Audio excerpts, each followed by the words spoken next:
La Asamblea escuchará un discurso del presidente de mi país, el excelentísimo señor Nayib Armando Bukele, presidente de la República de El Salvador. Pido a protocolo que acompañe a su excelencia.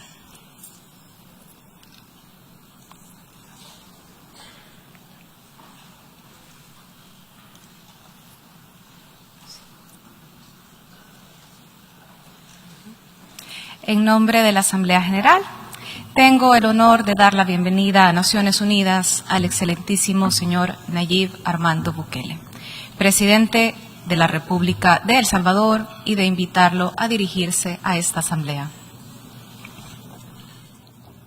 Señora Presidenta de la Asamblea General, Griselda, una compatriota nuestra y nuestra embajadora ante las Naciones Unidas, excelentísimos jefes de señores de Estado y de Gobierno, honorables miembros de las diferentes delegaciones, mi esposa Gabriela y mi hija Laila, señoras y señores, y principalmente a los hermanos de todas las naciones del mundo. Les traigo un saludo de la tierra de los volcanes, del surf, del café, del Bitcoin y de la libertad. Casi todo lo anterior es fácilmente verificable. Cualquiera que vaya a El Salvador encontrará las mejores playas para surfear del mundo. Volcanes por todas partes, un café increíble, podrá caminar con paz y tranquilidad por cualquier rincón de nuestro país y especialmente encontrará un pueblo unido luchando por su libertad. Y eso es precisamente lo que vengo a hablar en este podium, en la Asamblea General de las Naciones Unidas, de libertad. La que añora mi pueblo y la que añoran todos los pueblos del mundo. Y es que libertad es una palabra que se dice muy fácil, pero que requiere de lucha, perseverancia y muchos sacrificios para que sea verdadera. La libertad de escoger hacia dónde vamos y cómo lo queremos lograr. La libertad de definir nuestro camino como seres humanos. Pero para ser libres, como mucho de lo que nos define, depende de cómo nos ven los demás, pero principalmente de cómo nos vemos a nosotros mismos. Por lo tanto, además de decidir que queremos ser libres, es requisito indispensable que los poderosos respeten nuestra libertad.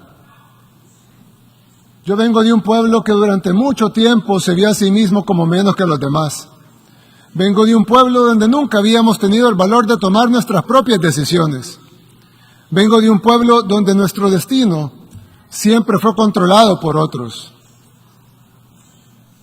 Vengo de un pueblo que solamente es dueño del país más pequeño del continente americano y que incluso esa pequeña propiedad sobre ese pedacito de tierra, que apenas se ve en el mapa, no es respetada por países que tienen muchísimo más territorio que nosotros, muchísimo más dinero y muchísimo más poder, y que piensan correctamente que son dueños de sus países, pero piensan incorrectamente que también son dueños del nuestro. Y es que un grupo de países poderosos no solo tienen mucho más que todos los demás, sino que también creen que son los dueños de lo poco que tenemos los países que no somos poderosos. Es como si alguien viviera en una casita muy pequeña y humilde, pero que tuviera un vecino muy rico, cuya casa es un hermoso y gigantesco palacio, con inmensas extensiones de tierra y tesoros inimaginables. Quien vive en la pequeña casita respeta y admira a su vecino. No le molesta que sea inmensamente más rico que él. Él está feliz en su pequeña casita, pero ha decidido mejorarla, pintarla, arreglarla y amueblarla mejor. Con esfuerzo, claro, pero está seguro que valdrá la pena. Todo bien hasta ahí. Hasta que el vecino rico decide que su vecino pobre no tiene el derecho de arreglar su casa. No tiene el derecho de comprar otros muebles o pintar las paredes. El vecino rico ha decidido que no solo es dueño de su palacio, sino que también puede ir a dar órdenes a la pequeña casa de su vecino pobre. Y la orden es que todo tiene que seguir mal, como estaba antes. Los arreglos no están autorizados. El vecino pobre no tendría por qué adversar a su vecino rico. No tiene por qué envidiarlo o aspirar a tener lo que el vecino rico tiene. No tiene por qué pretender que irá a su palacio a darle órdenes o a exigirle que cambie el color de su mármol. Pero el vecino pobre sí debe tener al menos el derecho de limpiar su casa, pintar sus paredes, cambiar sus muebles, sembrar flores en su jardín y cambiar su techo por uno que no tenga goteras y que lo proteja de la lluvia. Eso no puede molestar al vecino rico. Él no puede exigirle que vuelva a poner los muebles viejos, que corte las flores, que despinte las paredes, que quite el techo nuevo, que además le está funcionando para poner el techo viejo que había antes, con el agravante que ese techo con goteras nunca sirvió. El vecino rico no tiene ninguna autoridad para exigirle a su vecino pobre que regrese al pasado, porque no tendría por qué pretender mandar en casa ajena. En segundo lugar, porque ese vecino pobre ya intentó seguir las órdenes de su vecino rico y no le pudo haber ido peor. Y en tercer lugar, porque lo que está haciendo está funcionando por primera vez. ¿Por qué debería su vecino obligarlo a regresar a como estaba antes? ¿Con qué objetivo? ¿Para lograr qué? ¿Acaso no debería estar feliz que su vecino pobre esté un poco mejor que antes? Por eso digo que la libertad es algo por lo que aún luchamos en nuestro país, en El Salvador. Porque si bien somos libres y soberanos e independientes en papel, no lo seremos de verdad hasta que los poderosos entiendan que queremos ser sus amigos, que los admiramos, que los respetamos, que nuestras puertas están abiertas de par en par, para comerciar, para que nos visiten, para construir las mejores relaciones. Pero lo que no pueden hacer es venir a mandar a nuestra casa. Y no solo porque es nuestra, sino porque no tendría sentido deshacer lo que estamos logrando.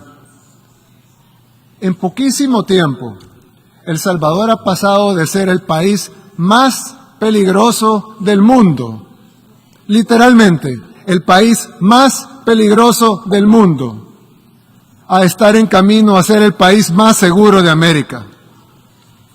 Pasamos de ser un país para muchos desconocido, y los pocos que lo conocían por las pandillas, por los muertos, por la violencia, por la guerra. Pasamos de eso a ser un país conocido por las playas, por el surf, por sus volcanes, por su libertad financiera, por su buen gobierno y por haber acabado con el crimen organizado. Y esos logros que apenas empiezan y que se están consiguiendo en poquísimo tiempo, para nosotros son inmensos y tenemos el derecho a continuar en el camino de nuestro desarrollo.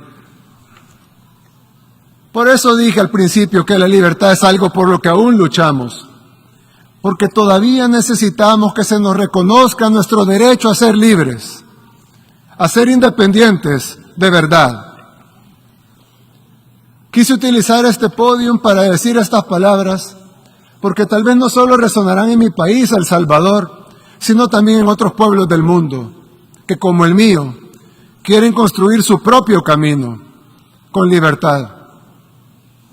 Unos podrán hacerlo antes, otros después. Para unos será más fácil, para otros será más difícil. Pero será mucho más rápido si los países poderosos nos ayudan, o al menos, si no nos quieren ayudar, que no estorben. Cada pueblo debería encontrar su propio camino. Y cada pueblo encontrará amigos en la búsqueda de ese camino. A esos países, humildemente les ofrezco la amistad de este pequeño país, el más pequeño del continente americano, el país del surf, de los volcanes y de las pupusas. El país que aún lucha por su libertad, pero que está a punto de conseguirla. Hace 3 años estuve aquí, en este mismo podio, en las Naciones Unidas. En ese tiempo les dije que este formato era obsoleto y ahora, 3 años después, nos damos cuenta que lo es aún más. Pero tal vez aún sirva de algo. Tal vez sirve, entre muchas otras cosas, para que este representante de este pequeño país, el más pequeño del continente americano, humildemente les recuerde que estas Naciones Unidas no se crearon para dividir, para destruir o para someter, sino para relacionarnos, para trabajar juntos, para construir una mejor comunidad de países y para buscar soluciones a los problemas del mundo.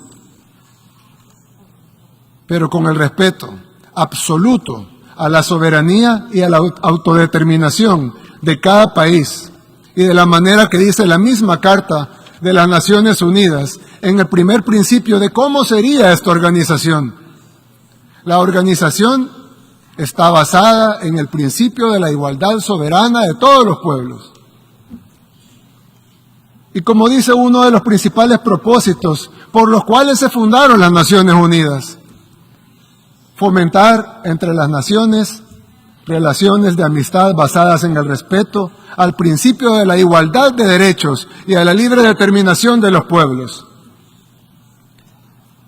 Tal vez el cambio del mundo unipolar al mundo multipolar del que tanto se habla sea mejor si en lugar de pasar a ser de una superpotencia a varias superpotencias, pasemos mejor a un mundo en donde cada pueblo es verdaderamente libre de construir su propio camino y donde en esta comunidad de naciones aportemos todos, los grandes y los pequeños, desde nuestras experiencias y nuestras capacidades, a solucionar los problemas de la humanidad. Nadie pudiera estar en contra de eso. Pero al igual que con la libertad, fácil es decirlo, pero difícil es que sea realidad. Vine hasta acá a pararme en este podio, en un formato en el que ya no creo, para decir algo que lo más probable es que de todas maneras no cambie la forma de que los países poderosos ven a los demás, pero tal vez sí cambie la forma en que los países en vías de desarrollo nos vemos a nosotros mismos. Si después de estas cortas palabras he logrado algo de eso, o al menos que un puñado de individuos que se verán a sí mismos con respeto y que sepan que son capaces de construir su propio camino, entonces valió la pena venir hasta acá, a hablar en este formato obsoleto. ¿Y quién quita? Tal vez con el tiempo, tal vez surgen otras naciones, surgen otros pueblos que también decidan luchar por su libertad. Y entonces, las Naciones Unidas habrán vuelto a ser relevantes, al menos para este humilde servidor. Muchas gracias y que Dios bendiga a todas las naciones del mundo.